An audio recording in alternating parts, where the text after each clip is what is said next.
Hello and welcome back to another LeetCode problem from the LeetCode 150 list from the Math and Geometry section. This one is LeetCode 54, Spiral Matrix. It's a medium problem and the task is to traverse a matrix in spiral order. So we're given an m by n matrix, so it's actually not squared. Return elements of the matrix in a spiral order. And obviously we start at the top left and then we just go round and round and round. Now we do know that the matrix contains at least a 1-by-1 matrix. It contains positive and negative values in the matrix. And the question is now, well, how can we solve it?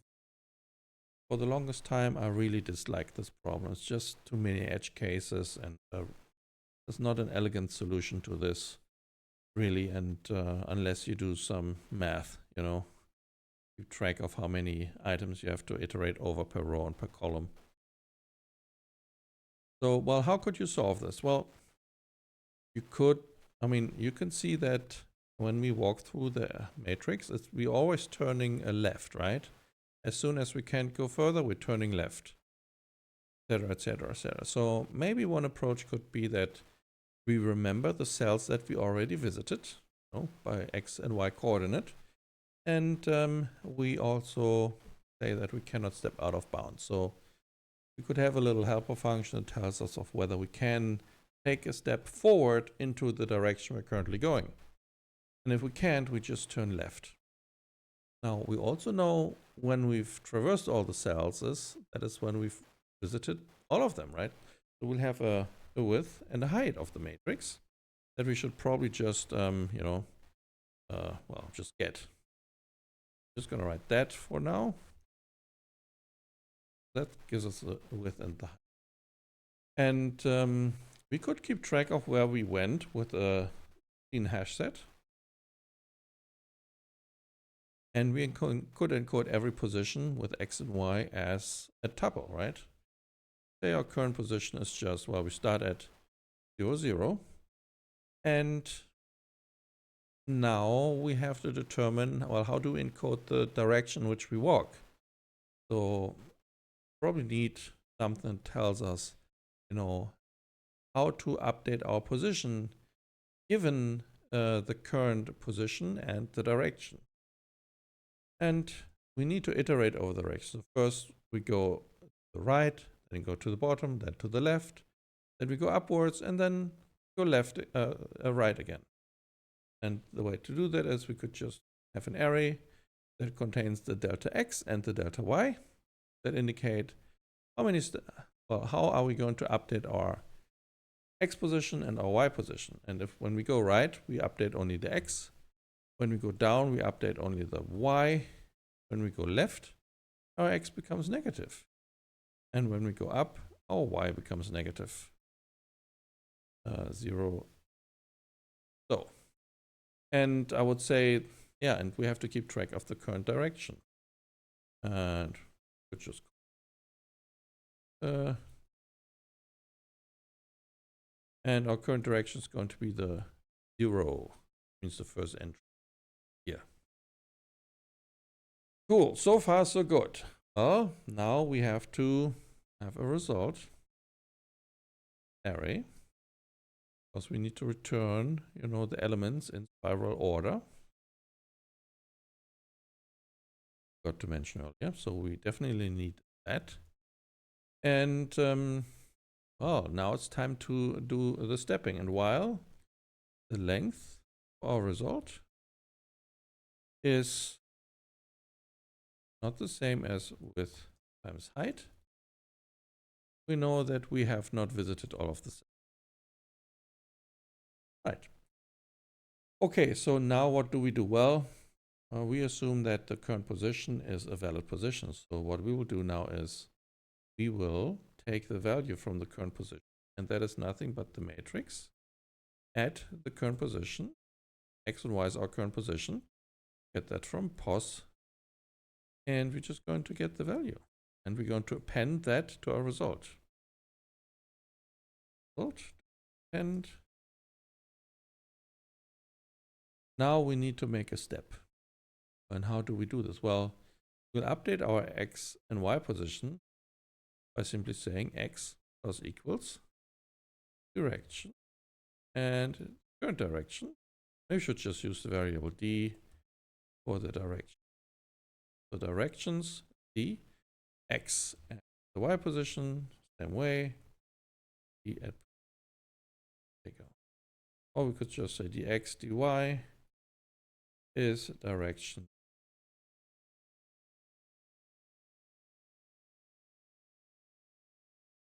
Now we have to compute, well, can we actually go there? So I would say the next X, next Y, that is X plus dx, Y plus D. Now if that's not a valid position, well, kind of have to iterate, right? So while what? Well, while position is in scene, we can't really do anything. So let's just say while position seen, visited. I think visited is the better way.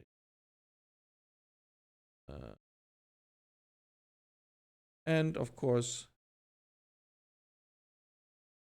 we have to add the position to a visited set. Now, as long as the position is not visited, we have to try to take a step. And so we compute the next position. And then we check whether, cos is going to be equal to next X, Y. And if that's in scene, well, then we need to increment our direction. Right? So, and like so, D plus equal. So if the position is in visited, we're going to try to walk into a new direction. Now we also have to check if an X smaller 0 or an X larger or equal to the width. Then we say, well, we're not going to update anything. We're just going to say continue, try to walk in a different direction. Same for the Y position, so that we always in here. So otherwise, we're going to update our Y position and so on.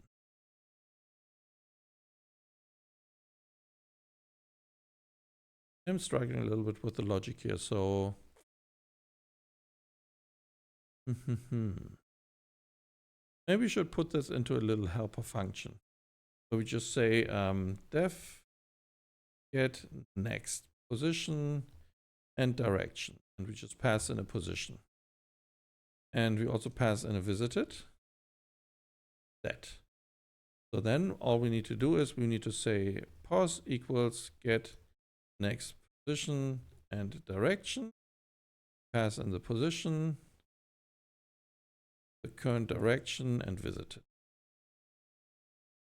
direction.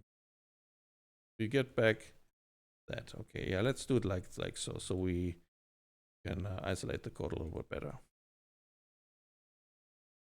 And in terms of here, I think we could do that a little bit more readable.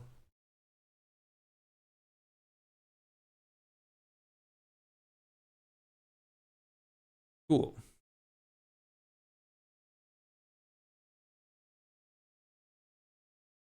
And we probably have to do the check later. Well, true. So that we always add a result, and only after that we check if length of visited is same as the height. Then we break out of. Yeah, we should do it like so. And then otherwise we're going to update the position as well as the direction. So we have to compute the next position. And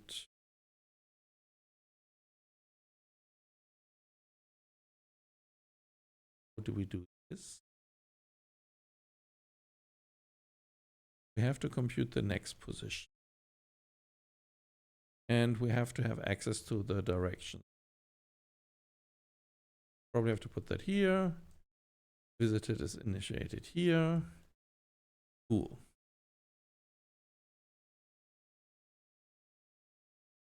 Okay. So we know we're only going to turn left. We also know that we have to turn left at most once. It's never that we have to turn left twice. So the only thing that we need to do is, right, we never turn left twice. Here we turn once, here again. If we have to turn left twice, that means we're already done. Right, so yes. So our next position is this. Now we do a check. If the next position is smaller width or smaller than height, if the next position in visited, well,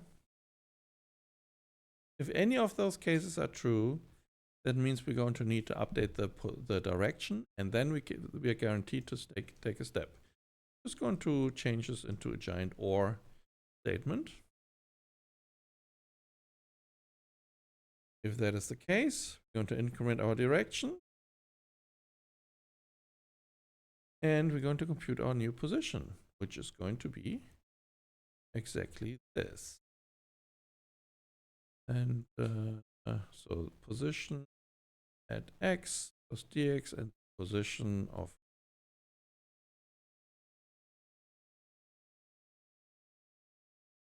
right. Very nice. And now our position can be an x and y. And if that is not the case, oh, then still our position. So I think that's all we need. And let's run this. Check any typos. Nice. Okay, we found one. Result append matrix position 1 position. And now we have x is not defined. That is because of that.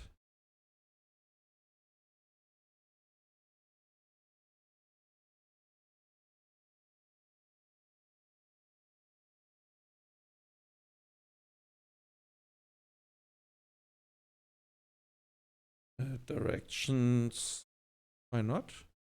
Oh, when we increment d, we have to, of course, loop it.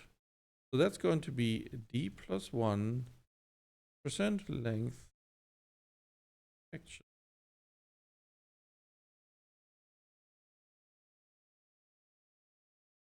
Right. Okay, so that looks good. Let's submit this.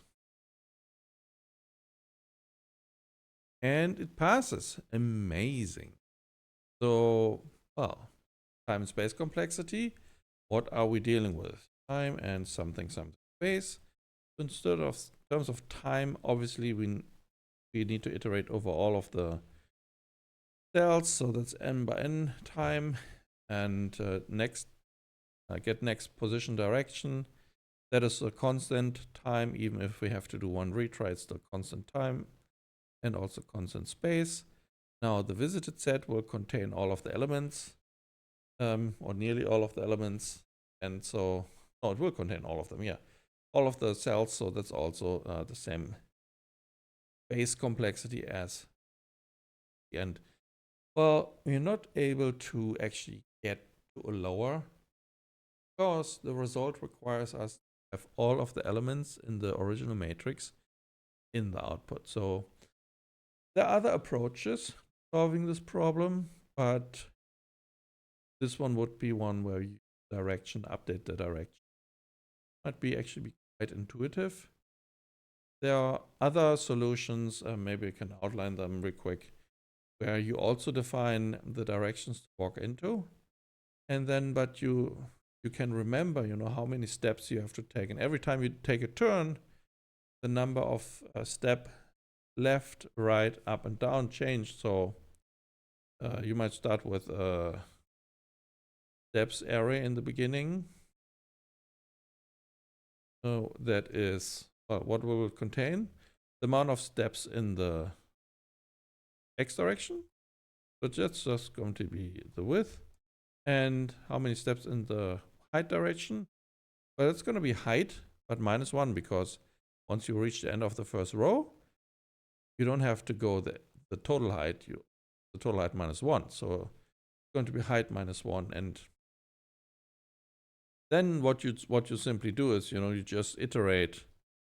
You just iterate for I in range, and then you don't have to be smart whether you have to remember whether you're currently going horizontally or vertically, and then you just iterate over that, and then you have to update essentially the steps array. Every time you do a turn, you need to reduce the number of steps in each by 1. So after completing the first row, you know that you only have to take total height -1 steps down, and then total width -1 steps to the left, and then only total height -2 steps up, etc. So if you update then the number of steps to take horizontally and vertically in a smart way, you could do that as well. And now you're kind of just do the math essentially to count how many steps you need to take, and you don't have to check anymore whether it's a valid step or not. That will reduce the space needed to check whether you've already visited a cell. However, since the result is still going to array all of the matrix elements, you're not improving the overall space. Right. Yeah, that's pretty much it. And that concludes that problem.